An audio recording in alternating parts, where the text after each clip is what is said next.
Grocery prices are about to go up again, and it's 100% Donald Trump's fault. With Trump's 25% tariff set to go into place today, you're going to see prices go up on a lot of different things, but groceries are going to be very noticeable. Mexico and Canada are our top two importers for agricultural goods, accounting for 42% of agricultural imports. Consider the size of that for a second. 42% of imports of agricultural goods for 350 million people. So what exactly does that cover? Oh, you know, things we don't need, like fruit or vegetables or grains, nothing important. And livestock and meats and sugar and all kinds of products that we spend billions of dollars importing every year. If someone tells you that this is not a big deal, this is a big deal and you will feel it. Trump has been fucking around with this idea for a long time and he is about to find out. Very quickly, he will remember that the American people largely voted for him to lower prices, and when he does something that aggressively does the opposite thing, he is going to find out what a mistake that is.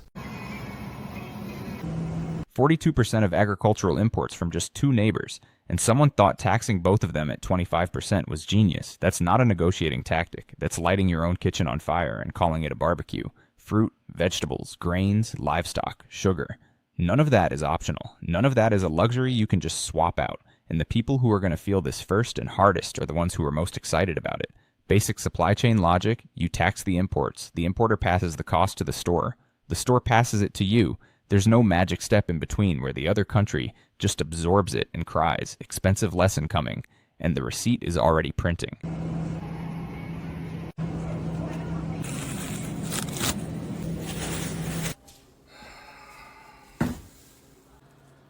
Is that everything? Yes. All right, that'll be $50 billion. Fuck! It takes some time in election cycles for things to settle in, for the cake to bake, so to speak. And what we found is there are three immovable truths in this election. Trump is unpopular. The cost of living is still the top issue, no matter what else is going on. But Trump's MAGA base isn't going anywhere. On Trump's popularity, an AP poll found just 33% approve of the job he's doing overall, and the intensity of disapproval is sky high. About half the country is telling pollsters they strongly disapprove of the job that Trump is doing. Midterms are not kind to parties in power, and they're especially unkind to parties in power when presidents are below 50%. When it comes to the economy, no matter the news, and there's been a lot of it, controversy around immigration enforcement, military action in Venezuela and Iran, but affordability is still far and away the top issue. Trump's tariffs sent prices higher on many things, and even the war in Iran's biggest political impact on the election is likely to be about gas prices, which remain high. That same AP poll found just 23% approve of how Trump is handling the cost of living. We haven't seen those kinds of numbers since the Bush era and Iraq War. Still, Trump's base isn't going anywhere. Even as Trump's approval ratings have dipped and some high-profile conservative influencers have broken with Trump over the war, people who describe themselves as MAGA have remained strongly in Trump's corner and don't expect them to abandon Trump or start voting Democrat. That's because they just despise the other side on cultural grounds. But that doesn't mean that they're going to vote in big numbers, especially with Trump not on the ballot. And enthusiasm really matters in midterm years. Given all those factors, the proverbial cake is looking pretty baked, frosted, and 33% approval, and the intensity of disapproval is sky high. That's the detail that matters most here. It's not just that people are unhappy, it's that they are actively, deeply unhappy in a way that moves votes, and cost of living is still the number one issue, no matter how loud everything else gets. People forget headlines. They do not forget what they paid for groceries last week. The MAGA base staying loyal but potentially staying home is the real sleeper story of the midterms. Enthusiasm is the whole game when the top of the ticket isn't on the ballot. The cake metaphor is funny, but the math underneath it is genuinely brutal for anyone trying to hold power right now. ready to eat. Pretty good.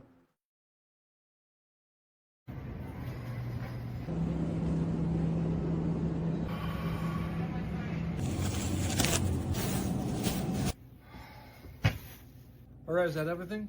Yes. Okay, let's see here. That'll come to $50 billion. Fuck. If you could describe the state of the American economy in one word, what would that one word be? Right now, or right now. Honestly, this quick, I can only think of disaster. Everything's gone up, and it's everything but my paycheck. It definitely feels like nowadays it's more like pinching pennies than being able to save. Okay, I just got done with Walmart. If you saw my video just a little bit ago about how much I spent for just 29 items. I had to use my credit card because I couldn't afford it. I'm a single mom. Come on, people. Trump, everybody, lower the grocery bills. We gotta eat. We gotta feed our kids. Come on, really take this seriously.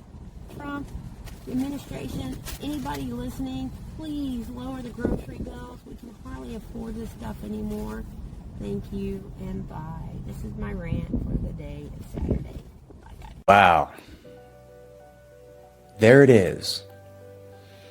Nice work, you dumbass Trump supporters.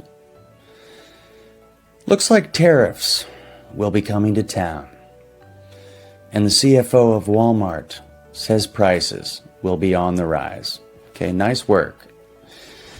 See, we told you this would happen, but you didn't want to hear it. Okay, see, you guys think that we think that you guys are just a bunch of assholes. No. I mean, yeah, but the main problem is that you're idiots, and you should have Googled how a tariff works. Because now when I go to Walmart... You should have Googled how a tariff works is the sentence of the year, and I will not be taking questions. A tariff is a tax. Your country collects from your importers when goods cross your border. The other country doesn't write a check. Your businesses pay it. Then they raise prices. Then you pay more at the store.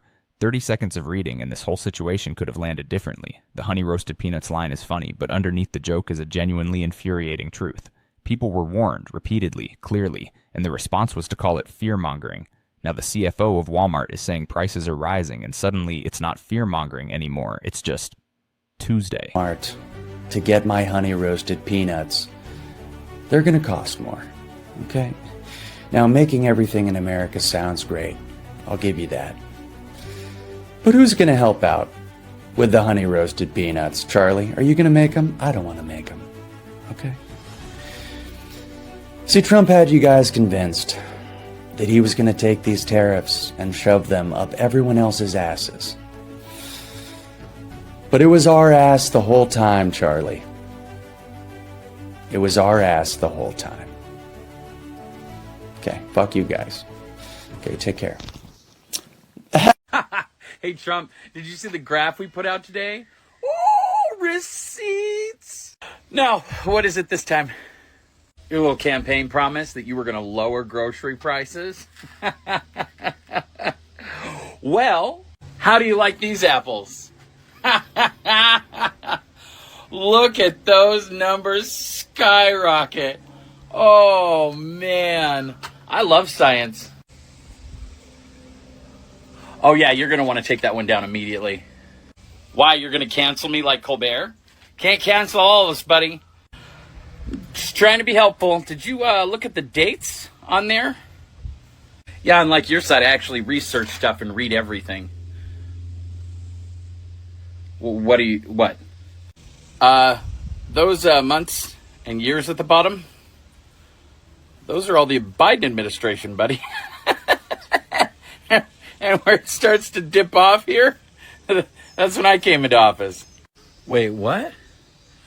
Take it down! Take it down! Take it down! Take it down! The Department of Labor admitted that the Trump immigration policies will cause food prices to rise, as if it already hasn't done so. The CEO of GoFundMe said that more people than ever are using crowdfunding just to buy groceries. And the Department of Labor had the audacity to come out and say, despite rising wages, there's no indication that unemployed or marginally attached U.S. workers are entering the agricultural labor force in meaningful numbers. Without swift action, agricultural employers will be unable to maintain operations and the nation's food supply will be at risk. We told the Department of Labor, not a liberal think tank, not a podcast. The actual Department of Labor said, without swift action, the nation's food supply will be at risk. That quote should be on the front page of every newspaper in the country. And the GoFundMe angle hits different. People aren't crowdfunding vacations or gadgets. They are crowdfunding groceries to feed their children. That is a civilizational failure dressed up as a policy debate. The agricultural labor force doesn't get replaced overnight. Those are skilled, physical, seasonal jobs that require specific knowledge, and the workers who held them are gone. No amount of rising wages fills that gap when the people with the expertise have been removed from the country. This isn't ideology anymore. This is logistics, and the logistics are broken. Told you so. Simple as that.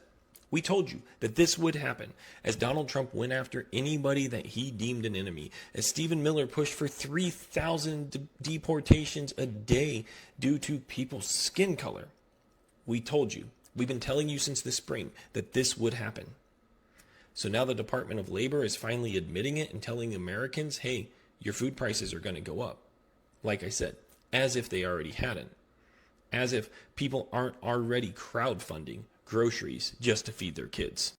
When I win, I will immediately bring prices down starting on day one. Starting the day I take the oath of office, I will rapidly drive prices down and we will make America affordable again. Prices will come down. You just watch. They'll come down and they'll come down fast. We will rapidly defeat inflation. We're going to bring your prices down. Vote Trump and your incomes will soar. Your net worth will skyrocket. Your energy cost and grocery price.